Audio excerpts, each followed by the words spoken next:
हरे कृष्णा। आप सभी का स्वागत है आज की कथा में। आज हम श्रवण करने वाले हैं भाद्रपद मास महात्म्य का 25वां अध्याय। तो आइए सुनते हैं। एक समय नैमिषारण्य में शौनक आदि ऋषि महान यज्ञ कर रहे थे। यज्ञ की पूर्णाहुति के पश्चाताप उन्होंने व्यास जी के शिष्य सूत जी से निवेदन किया कि हे सूत जी, आपने अब तक हमें भाद्रपद मास का महात्म्य बड़े सुंदर ढंग से सुनाया है। हमने जाना कि इस मास में भगवान विष्णु, शिव, गणेश, देवी और सभी तीर्थों का पूजन विशेष फलदायी होता है। अब आप हमें यह कृपया करके बताइए कि इस मास के अंतिम सप्ताह में जो भक्त व्रत, उपवास, कथा श्रवण और दान करता है उसे क्या फल प्राप्त होता है, और इस मास का रहस्य साधारण गृहस्थ को किस प्रकार करनी चाहिए। तब सूत जी कहते हैं, हे ऋषियों, ध्यान पूर्वक सुनिए। भाद्रपद मास का प्रत्येक दिन साधक को दुर्लभ पुण्य प्रदान करता है, परंतु मास के अंतिम पक्ष की साधना विशेष महत्व रखती है, क्योंकि यह काल विष्णु, शिव और दुर्गा तीनों देव शक्तियों के संगम का समय होता है। और जो भक्त इस मास के अंत में उपवास करता है, पवित्र आचरण रखता है और सत्संग के समय बिताता है, वह अनेक जन्मों का पाप क्षण मात्र से नष्ट हो जाता है। यह मास साधारण से साधारण व्यक्ति को भी महान बना देता है। तब सूत जी आगे कहते हैं, नर्मदा तट पर एक महान नगर था। वहाँ सुदर्शन नामक ब्राह्मण रहता था। वह जन्म से तो द्विज था, पर अत्यंत दरिद्र था। उसके पास ना कोई धन, न सम्मान, न ही जीवन में सुख संपत्ति थी। उसके घर में हमेशा दुख और कलह रहती थी। भोजन के लिए अन्न तक नहीं था। वह सोचता था, क्या मेरे पापों का अंत कभी नहीं होगा। एक दिन नगर में एक महात्मा पधारे। उन्होंने सुदर्शन को समझाया, हे वत्स, अब भाद्रपद मास आने वाला है। इस मास में यदि तुम श्रद्धा से उपवास करोगे, हरि नाम का स्मरण करोगे और तुलसी में दीपदान, व्रत कथा श्रवण करोगे तो तेरे जीवन की दरिद्रता दूर हो जाएंगी। तब सुदर्शन ने उस महात्मा के उपदेश को जीवन का आधार बना लिया। जो ही भाद्रपद मास का आरंभ हुआ, उसने रोज स्नान, जप और व्रत करना शुरू कर दिया। वह सुबह उठ करके गंगा जल से स्नान करता, तुलसी पर जल चढ़ाता, विष्णु सहस्त्र नाम का पाठ करता और ब्राह्मणों को यथाशक्ति अन्नदान भी करता था। भोजन स्वयं अल्प करता, परंतु संत सेवा में तनिक भी कमी नहीं करता। माह के अंतिम दिन स्वयं श्री कृष्ण नारायण एक साधु के वेश में उसके द्वार पर पधारे और उन्होंने कहा, हे ब्राह्मण, मैं भूखा हूँ, क्या तुम मुझे कुछ अन्न दे सकते हो। तब सुदर्शन का घर पहले ही खाली था। पत्नी ने कहा, प्रभु, घर में केवल थोड़ा सा जौ का आटा है, जिससे हम कल तक ही जी सकते हैं। परंतु सुदर्शन ने उत्तर दिया, जो कुछ है पहले अतिथि को देना ही धर्म है। यदि आज इस साधु की सेवा हो गई तो यही मेरी जीवन का धन्य है। और वे थोड़े से आटे से रोटी बनाकर अतिथि को दे आए।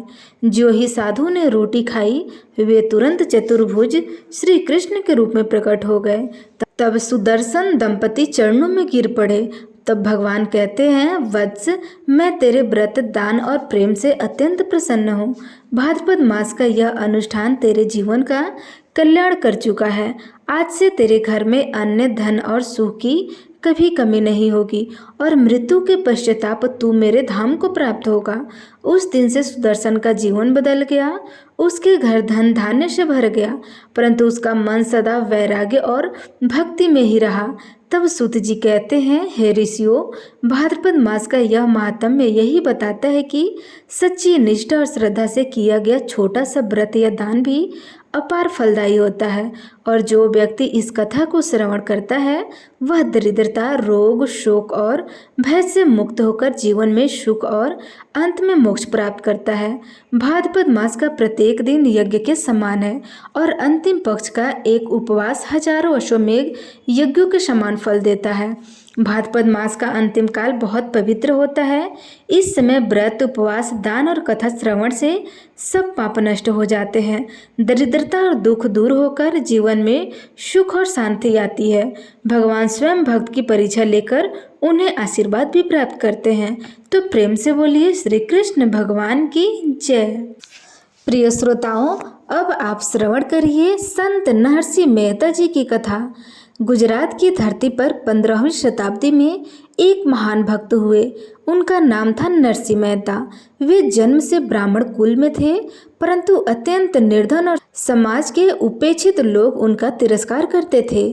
कोई उनकी ओर ध्यान भी नहीं देता था, परंतु नरसी मेहता के हृदय में केवल एक ही धुन बजती थी, श्याम प्यारे का नाम जपूं, बस उन्हीं की बंसी सुनूं, उन्हीं के चरणों में डूब जाऊं।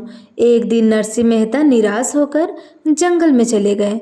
वहां उन्होंने संकल्प किया, यदि जीवन में कभी भगवान श्री कृष्ण का साक्षात्कार नहीं हुआ तो यह जीवन व्यर्थ है। तभी एक आश्चर्य हुआ। वन के मध्य दिव्य प्रकाश प्रकट हुआ और वहां भगवान श्री कृष्ण अपने सखा गोपाल बालकों सहित प्रकट हो गए और उन्होंने नरसी मेहता का हाथ पकड़ा और कहा, नरसी, तू रो क्यों रहा है? हम तेरे साथ है, अब चिंता छोड़ दे। जीवन केवल भक्ति और तेरा जीवन केवल भक्ति और प्रेम के लिए है और हम सदा तेरे संग रहेंगे। इस दिव्य दर्शन से नरसी मेहता का जीवन परिवर्तित हो गया। नरसी मेहता निर्धन थे, इसलिए अक्सर भोजन का अभाव रहता था। लोग उनका मजाक उड़ाते थे, ये तो केवल भजन करने बैठे रहते हैं, परिवार का पालन पोषण कौन करेगा? परंतु वे दृढ़ रहते थे, मेरे पालनहार तो स्वयं गोपाल है। एक बार उनकी बहू के विवाह का अवसर आया, में दहेज और खर्च के लिए कुछ भी नहीं था। लोग ताना मार रहे थे, अब देखो इस नरसी की भक्ति काम आती है या नहीं। नरसी मेहता रोते रोते श्री कृष्ण का स्मरण करने लगे। तभी एक सुंदर वैश्य पुरुष वहां आया और बोला, मेरा नाम श्री कृष्णदास है और मैं नरसी का मित्र हूँ और उनकी ओर से विवाह का सारा भार उठाऊंगा। उसने सोने चांदी के आभूषण, वस्त्र और भोजन की व्यवस्था कर दी। विवाह बड़े धूमधाम से संपन्न हुआ, परंतु जब बाद में लोग उस वैश्य को खोजने लगे तो कोई कहीं उसका पता न चल पाया। तब उसको ज्ञात हुआ स्वयं भगवान श्री कृष्ण ने नरसी के घर आकर अपने भक्त का मान रखा है। नरसी मेहता दिन रात कृष्ण भजन गाने लगे। उनके भजन वैष्णव जन तो तेने कही आज भी गाए जाते हैं। वे कहते हैं, जो दूसरों के दुख को अपना समझे वही सच्चा भक्त और वही सच्चा वैष्णव है।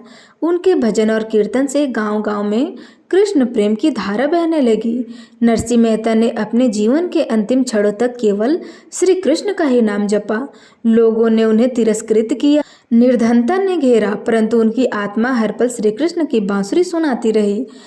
जब वे अंत समय में गहरी समाधि में गए तो वे कहते हैं, स्वयं श्री कृष्ण और गोपगण उन्हें लेने पधारे थे। उनकी आत्मा दिव्य लोक में जागकर श्री कृष्ण के चरणों में लीन हो गई। नरसी मेहता की कथा हमें यही सिखाती है कि सच्ची भक्ति निर्धनता, उपेक्षा या अपमान से नहीं हो सकती। यदि मन में प्रेम और श्रद्धा हो तो भगवान स्वयं भक्त के घर आकर उनका बोझ उठा लेते हैं। भगवान भक्ति में बंधते हैं, न कि धन, बल या वैभव से। तो प्रेम से बोलिए श्री कृष्ण भगवान की जय।